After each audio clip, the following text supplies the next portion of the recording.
The Senate passes tort reform legislation and calls timeout on involuntary annexations. The House is debating expanding gun rights and holds legislation giving Governor Perdue budget-cutting authority. Next. Quality public television is made possible through the financial contributions of viewers like you, who invite you to join them in supporting UNC TV.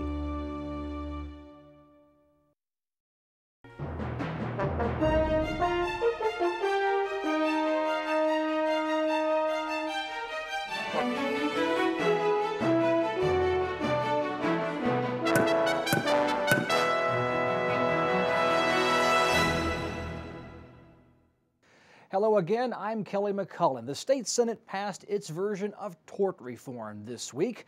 That version of reform means capping non-economic damages at $500,000 per defendant and preventing lawsuits against emergency room doctors working in good faith. But others believe this form of tort reform means doctors get huge liability breaks and patients lose rights. The Senate passed its version of tort reform this week, capping non-economic damages for issues like pain and suffering, while protecting emergency room doctors from negligence lawsuits if they're forced to make quick life-or-death decisions that prove to be the wrong medical decision. For that guy, that he gets the opportunity that when he makes a decision under distress, that we as a jury of his peers will say, we're going to give you the benefit of the doubt, that you were trying to do what was right and in the best interest of that patient. Wake County Senator Josh Stein continued his weeks-long argument that this Senate tort reform bill sets liability standards so high that doctors in emergency rooms would be practically immune from all lawsuits. Under this new standard, the provider would have had to either be drunk, on drugs, or engaged in some other outrageous behavior. Thankfully, these cases happen rarely, if ever. I'm not aware of a provider who would meet the standard of gross negligence. The tort reform bill was Republican-backed, a part of their 2010 campaign platform, but it does move to the House next week with some Democratic amendments, as well as a new provision allowing that cap on economic damages to rise with inflation. It also comes with a concern from some Democratic lawmakers that capping medical lawsuits may be ruled unconstitutional if and when tested in court. House Republicans are considering their own tort reform ideas. The Senate moved quickly this week in passing a new bill giving Governor Bev Perdue budget-cutting authority over the current state budget. Governor Perdue vetoed the GOP's first offer at budget cutting because that legislation would have removed funds from jobs incentives programs. The Senate GOP is now proposing $537 million in cuts. Their new bill contains no mandates and gives the governor complete budget-cutting discretion. Wake County Senator Neil Hunt says the GOP and the governor's office have agreed on the $537 million figure. We just decided we'd go ahead and present another bill, give her the leeway to figure out exactly where she wanted to make the cuts. We've got to make these cuts if we're going to balance the budget next year, because otherwise, if we don't get something out of this fiscal year, it's going to be dramatically more difficult to balance the budget the next fiscal year. Jack Betts of the Charlotte Observer joins us to talk about the spending cut debate, if you will. The Senate Republicans say they need to move very quickly on this bill, but it's been 2 or 3 weeks since this whole discussion started. So what's the race? The Republicans are out to show that they can keep their campaign promises, that they're going to fix the budget, that they're going to move fast, that they're going to get a lot of things done.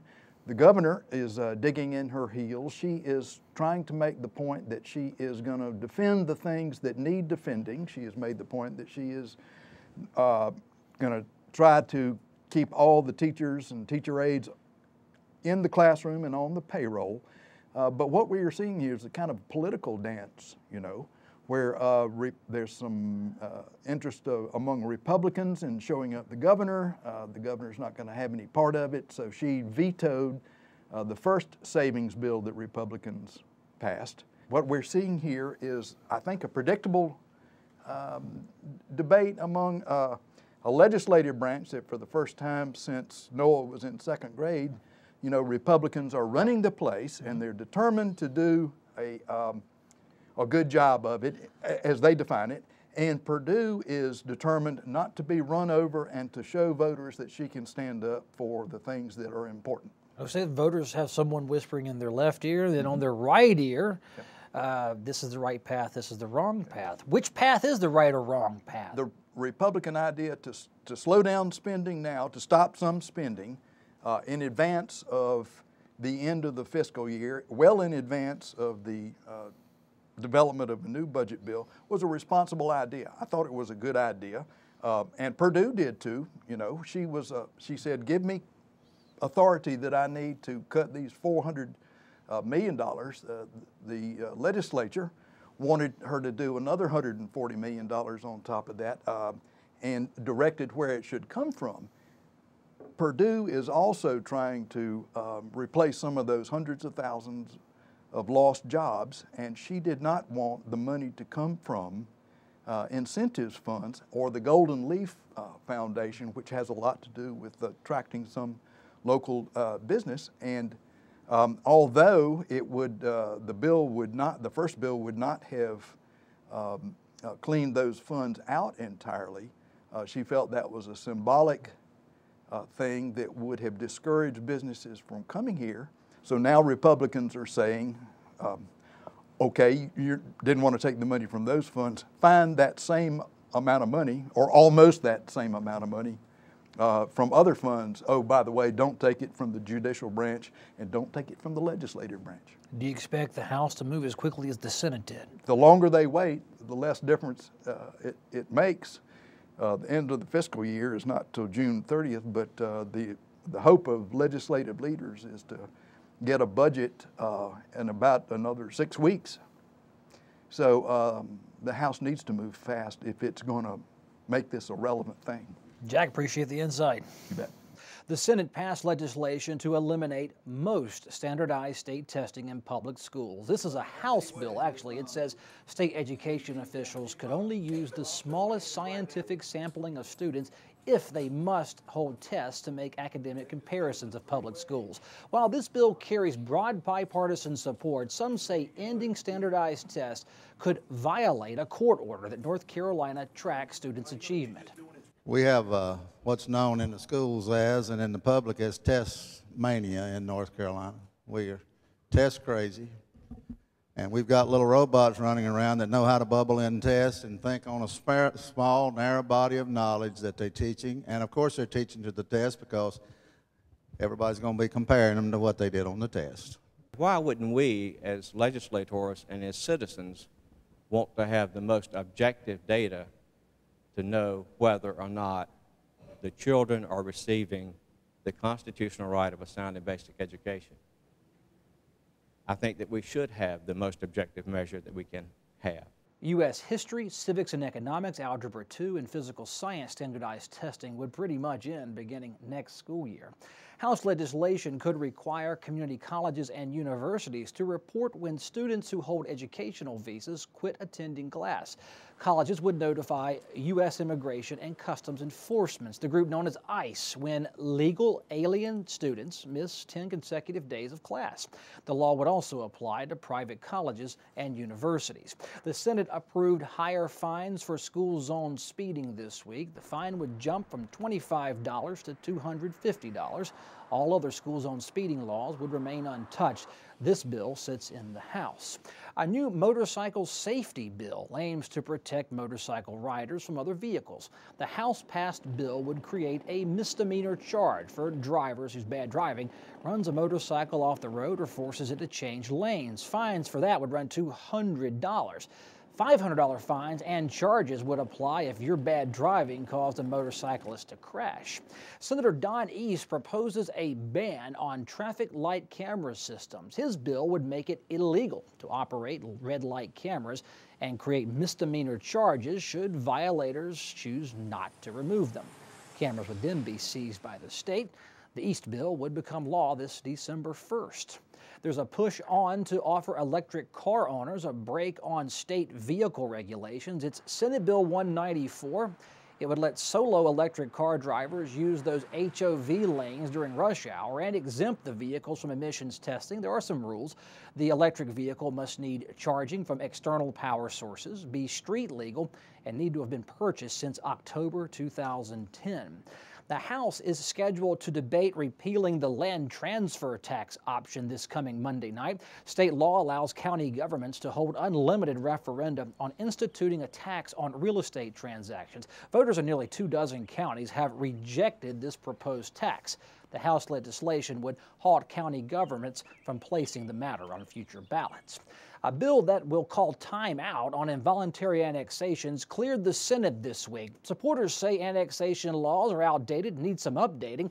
Even the skeptics say tweaks are needed, but stopping involuntary annexation outright is unnecessary. The Senate approved a temporary moratorium on involuntary municipal annexations Thursday. Supporters say this is a timeout while lawmakers review and then offer reforms for current involuntary annexation laws, which they believe sidestep citizens directly affected by annexation proceedings. And that's the way many property owners feel about annexation. Is that you're taxing us for services that we may not have in a couple of years. And then you'll bring us into a city, but we don't have a chance to vote on it.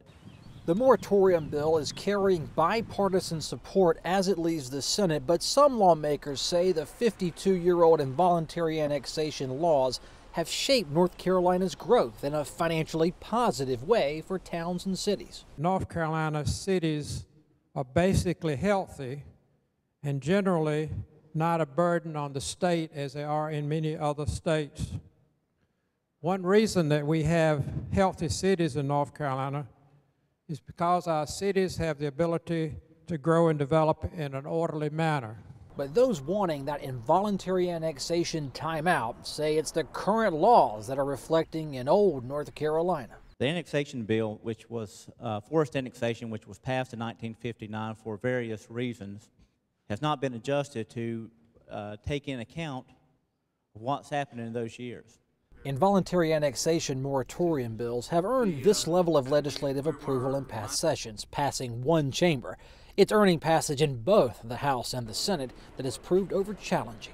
The bill's sponsor, Senator Andrew Brock, told the full Senate that annexation law reform legislation could come later this legislative biennium. Senate legislation could add plastic knuckles to a ban on weapons you cannot concealed carry. Plastic knuckles are shaped like brass knuckles. The ban covers concealing them on your body off your property. The law covers other handheld weapons like brass knuckles, razors, and stun guns. If you're caught carrying them, you could receive a misdemeanor charge. Some drug traffickers could avoid mandatory prison sentences under a Senate bill filed earlier this week. There are some limits to the no prison offer. First, the crime could not have led to victims being hurt or killed.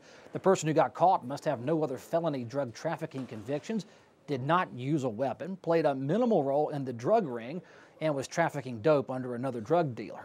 The House is considering allowing permitted gun owners to carry concealed weapons in more public places. It's House Bill 111. It says gun owners first must have valid concealed carry permits.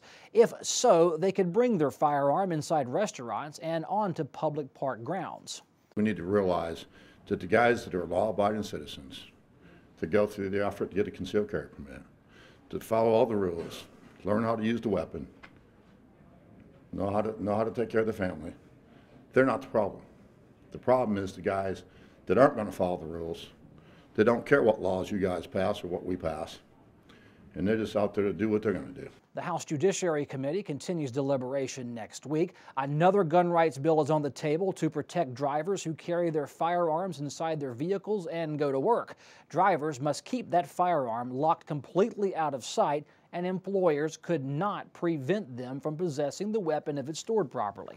This just gives the an innocent person who has no intent to do any harm to anybody the right to store his firearm in his own vehicle when he's at work. And we know folks that accidentally do this now without any intent, but this protects them and their rights, and I fully support the bill. We're covering a number of House bills on gun rights and expanding them in North Carolina. One thing in common with many of them is that they have Representative Mark Hilton's signature on them. Thanks for being on the show, Representative. Good to be here.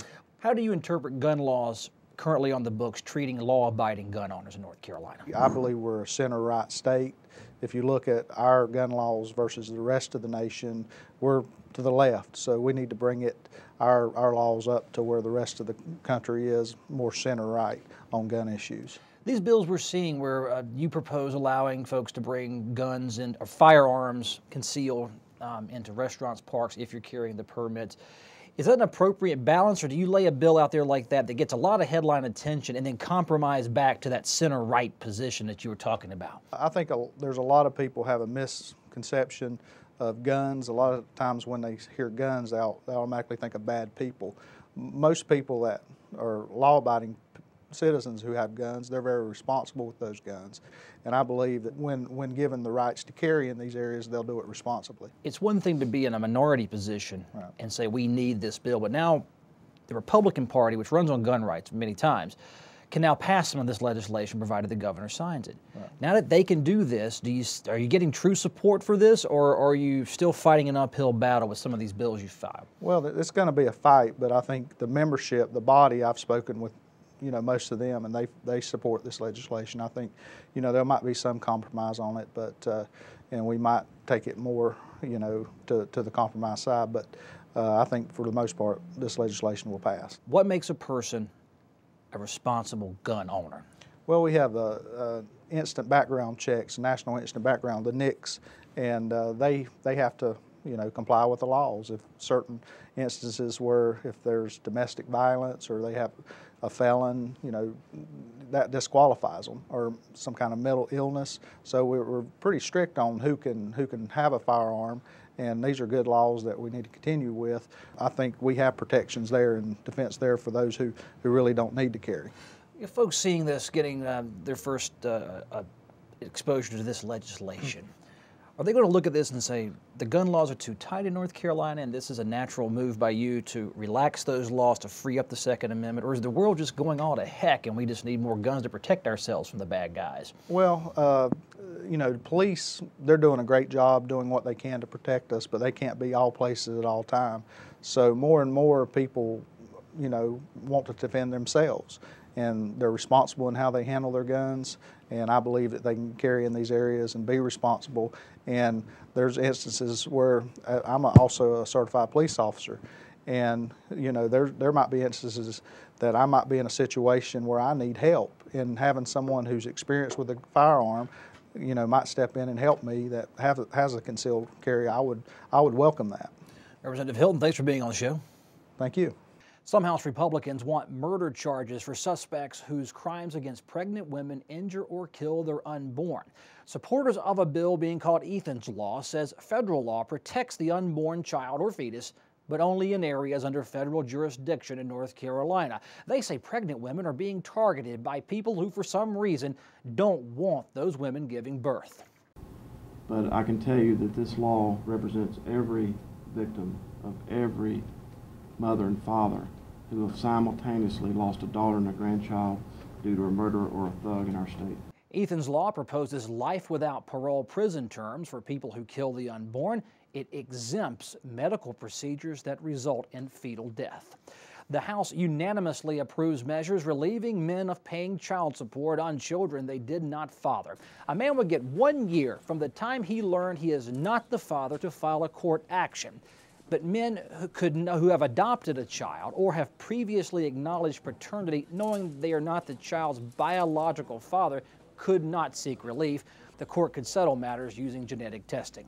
Coastal County senators say they are united behind legislation to what they believe will reduce erosion and the movement of water inlets. The Senate Agriculture Committee heard the first arguments on why structures called terminal groins are either important or environmentally risky. The Senate Agriculture, Environment, and Natural Resources Committee launched debate on allowing erosion-fighting man-made structures in North Carolina's inlets.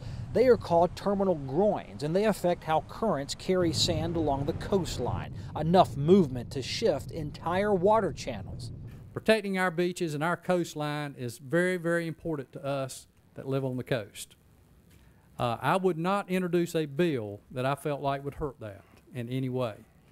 And I think that's why we tried to narrow it down to just the inlets. Senate Majority Leader Harry Brown says his bill preserves the state's current ban on oceanfront hardened structures, a provision opponents of terminal groin legislation fear would be lifted in the fight against erosion. The bill offers no state funding for towns seeking terminal groins, but local funds and private investment could be used. It was the local funding source that opponents seized upon. And while I sincerely sympathize with communities and homeowners where their homes are at risk, as a taxpayer and Republican, I oppose the use of tax dollars to protect someone else's private investment. Some coastal towns say their private and therefore taxable properties are literally washing away, land and tax revenues swallowed by erosion. They say the $3 to $10 million cost of a terminal groin at their inlets would pay for itself. Most all of us are seeing erosion of our communities. In Nags Head, 2 and 3 streets have gone away to the ocean. It's easy to talk about when you don't live on our coastline what retreat can do. There is nowhere to retreat. It's called abandonment. State environmental officials say terminal groins carry unintended consequences, like starving some sections of beach of new sand that would naturally build up, possibly causing erosion, as well as requiring yearly beach nourishment in some spots. The state's long-standing position has been that hard structures present a risk not just to the environment but to the public beaches and to nearby private properties that is too big a risk to take. But bill sponsors counter that every coastal senator, whether Democrat or Republican, has signed on to terminal groin legislation. They say the technology is sound, it does not affect human beings, and could buy years of protection. And speaking of Mother Nature, yes, eventually she will take it back. But we have to do in our lifetime what we can to see that it's protected today for the people of this state. The legislation would require that terminal groins be built after all other options to save property are considered unreasonable. The House holds a Senate-approved bill stopping regulations that cause those being regulated additional financial costs. GOP House and Senate leaders have promised to review existing state regulations as well as the rules-making process. Senate Bill 22 would halt new regulations on financial grounds, but still allow state rules protecting the public welfare that follow court orders or are required by federal regulation. There appears to be bipartisan support for giving North Carolina's treasurer oversight of the state health plan. The state health plan is the largest payer of premiums in the state, and the legislature oversees it. Many lawmakers admit their own oversight is haphazard. The State Employees Association of North Carolina says regular oversight of the health plan is their third most requested change among its members. Having a legislative group to meet periodically was not providing the day-to-day oversight that we felt a plan of this size needed. The legislature would still approve the health care plans that are offered through the state health plan. House Republicans are targeting local governments who have entered the telecommunications business and compete with private companies in their towns. Consumer advocates say local governments can play a role in expanding broadband access. Others say there's a clear line between the public and private sectors.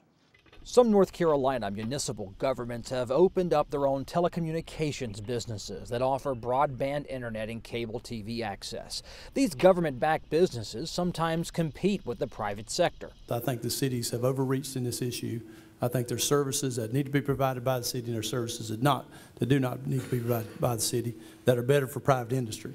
The House is considering what is being called a leveling of the playing field. Legislation would require city-owned internet and cable TV companies to mimic private sector operations. But Salisbury Mayor Susan Klutz says this bill would undermine her municipal broadband company.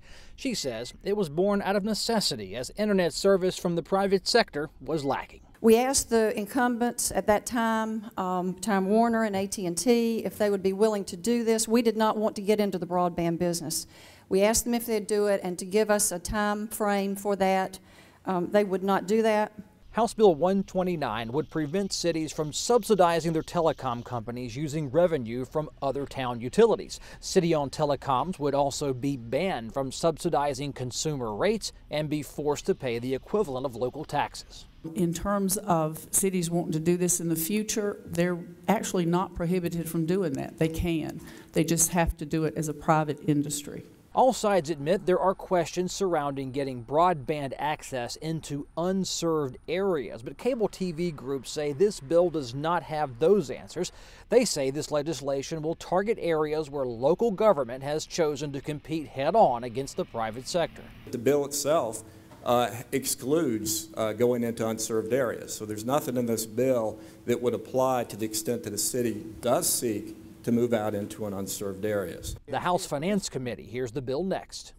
The bill heads to the House Finance Committee. There is movement to let state taxpayers support breast and cervical cancer testing. House Bill 160 would create a checkbox on state income tax returns. Tax filers could donate a portion or all of their refund to the North Carolina Breast and Cervical Cancer Control Program. The folks that will be served with this are those individuals who are at 250% of the poverty level down to the level at which they would be eligible for Medicaid. The money could only be used for cancer testing. The program could not lose funding because donations roll in.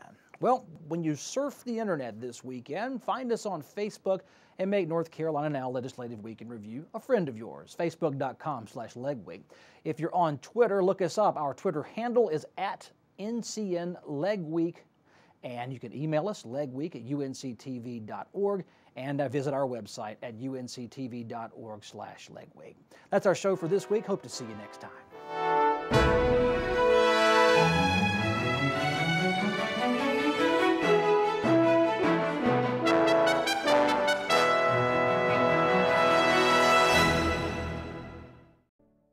Quality public television is made possible through the financial contributions of viewers like you, who invite you to join them in supporting UNC TV.